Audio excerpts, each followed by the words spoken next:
season on the second night of back-to-backs, and I think 4 of those wins have come after losses. What is it about this group that has responded so well on the second night, especially when maybe that first night doesn't go the way you were hoping to? Yeah, I think it's shows the mindset of the group, tough-minded group, resilient, always thinking about how can they go back out and bounce back. And I think that they're also just really like quick learners, understand what we did the night before, where we can improve. And because we're just so obsessed with daily improvement, we all of a sudden apply those adjustments the very next night. So credit to the mindset of the group, the collective competitiveness and togetherness to go out there and just try to find a way to win a game and bounce back. Charles, 3 guys on the injury report that are listed as probable: LaMelo, Brandon, and T-John. I guess are all good to go tonight, basically. Yeah, I think that they're going through their pregame warm-ups. We'll see where they are. Always just trying to be mindful of how their bodies are responding. This is probably one of the tougher parts of our schedule right now with all the back-to-backs and travel and stuff. So we just want to continue to just be really mindful of putting our guys in the best position to be available. And I know you addressed last night that, in the fourth quarter you used LaMelo a little more, I guess, early and then late, and you were happy with the way that the backcourt kind of looked. How challenging has it been to kind of maybe go up against kind of some of those soft limits in terms of, and maybe bite your lip a little bit in terms of, hey, we're in a close game, we're in a competitive game, you want to have him out there on the floor? Yeah, obviously a very impactful player, Melo is, but again, keeping the bigger picture in mind is always important to myself and to the staff. We understand how important he is to our team, to our organization. And so I got to be super disciplined to what I think is going to be best for him, especially in these back-to-back situations. But as we keep going through it, the fun part is, number one, our players are always open-minded to the creative ways we can try to figure out to keep different lineups on the floor for longer. And so the competitive and the creative juices will continue to flow to just try to find ways to get him out there on the floor for longer periods of time in the fourth quarter. You lost the turnover battle to OKC. You won that game. You lost it last night, and you lost last night. So can you talk about what you saw in those 2 games, maybe some things you can clean up going forward? Yeah, I think last game was, one of those things where credit to our team. I thought that we fought, we competed, we battled, was not always sharp defensively. Like even some of our coverage execution could have been a little bit better. But to see Liam have the chase down transition block, there was some big time just MIGs, I thought, from all of our guys. And then offensively, I didn't think that we were very sharp, and their Reading slowed us down. I thought we played a little bit more ISO ball versus all their switching, and it put us in some turnover situations. But all that being said, you have a chance to go win a game, and so that's where I think that even you go back and watch that group, it would have been easy to kind of fold at times, but they just kept going, kept battling, and built a lead. And if we hold the ball, if I don't probably tell them to execute the offense 1 second shorter, the game looks different. Coach, I do want to touch on that. Obviously, to go from a win at Oklahoma City, which was great, and to have the experience of last night. I know it's professional sports and you're going to have ups and downs, but we're also human, right? So I'm wondering what you've seen from your guys. You talk about them back against the wall, overcoming adversity, but what have you seen from that group tonight in terms of emotions and handling the last couple games? Yeah, I think they've been phenomenal.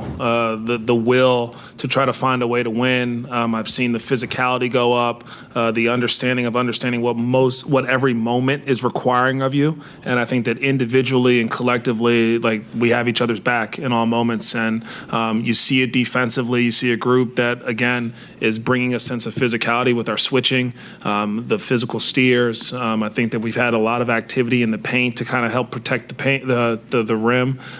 Transition, occupy and second contest. There's just so many winning plays that are going on defensively.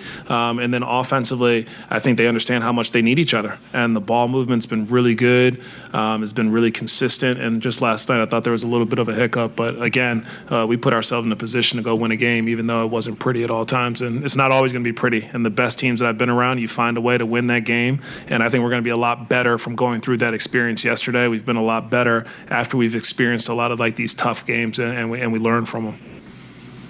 wondering what's it like for you as a coach, obviously it's your second year, to be able to make decisions and tough moves. You mentioned last night in the fourth quarter, you got to be, for you got to figure out who's out there on the court. For you as a coach now, second year, in that hot seat, what's it like to be able to deal with that a little bit and have those decisions kind of on your head a little bit? Dang, you put me on the hot seat? No, not me. Dang, bro. It ain't me. Nah, it was. It's been great. It is an honor to be able to be the head coach of this team. I don't take any second for granted. I love the competitive environment that I get to come to work with every day. The people I get to work with that push me to be better. People like yourself as well that push me to be better.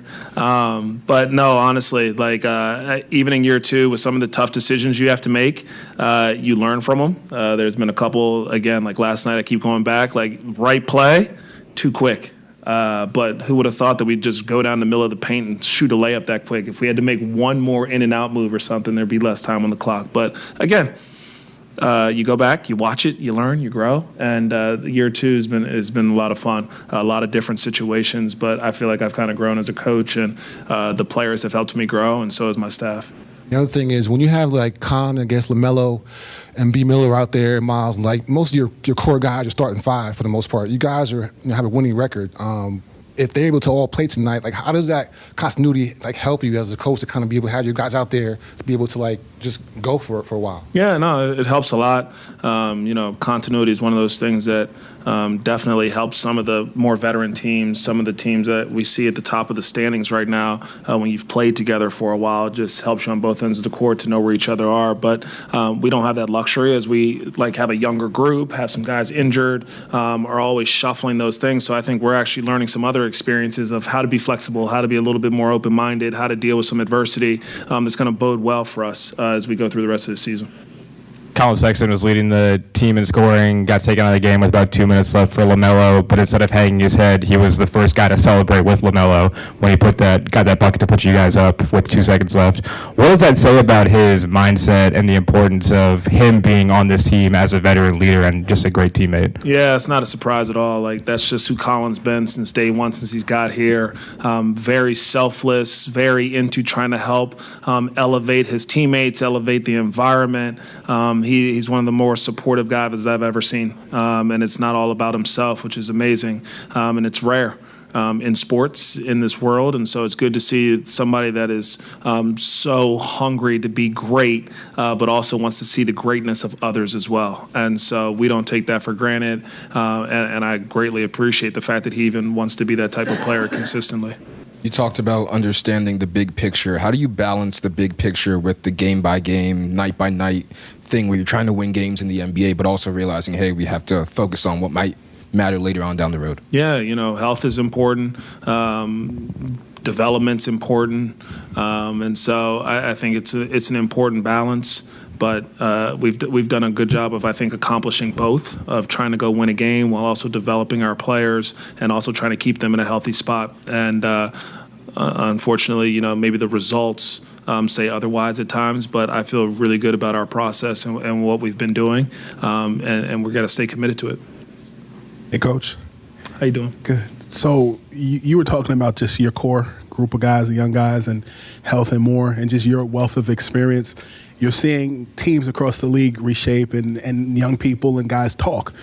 For people who look at a city like Charlotte, what do you tell them in the future? Oh, wow.